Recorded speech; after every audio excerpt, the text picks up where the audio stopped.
সংবিধান লঙ্ঘন করে, সেনা আইন লঙ্ঘন করে অবৈধভাবে ক্ষমতা দখল করার পর শেখ হাসিনার বিরুদ্ধে গুমের সংশ্লিষ্টতার তদন্তকে স্বাগত জানিয়েছে আমেরিকা। বাংলাদেশের জোরপূর্বক গুমের ঘটনায় সাবেক প্রধানমন্ত্রী শেখ হাসিনার সংশ্লিষ্টতা নিয়ে তদন্তের বিষয়টি মার্কিন পররাষ্ট্র দপ্তরের মুখপাত্র বেদান্ত প্যাটেল স্বাগত জানিয়েছেন। তিনি বলেছেন, গত 2 দশকে বাংলাদেশে শত শত গুমের ঘটনা ঘটেছে, যা মানবাধিকারের লঙ্ঘন।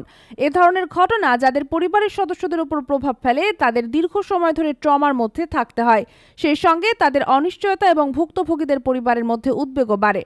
এ প্রসঙ্গে প্যাটেল বলেন, আমরা গুমের ঘটনা তদন্তের প্রচেষ্টাকে স্বাগত জানাই এবং আশা করি এটি একটি ন্যায্য এবং স্বচ্ছ প্রক্রিয়ার মধ্যে পরিচালিত হবে। তিনি আরও বলেন, যুক্তরাষ্ট্র ভুক্তভোগী ও তাদের পরিবারের জন্য ন্যায় বিচারের দাবি জানায় এবং এ ধরনের ঘটনার প্রতিবিধানে আন্তর্জাতিক উদ্যোগকে সমর্থন জানায়।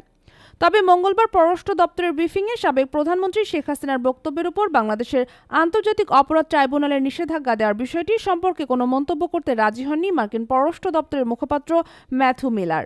দেশ জগৎ ডেস্ক নিউজ।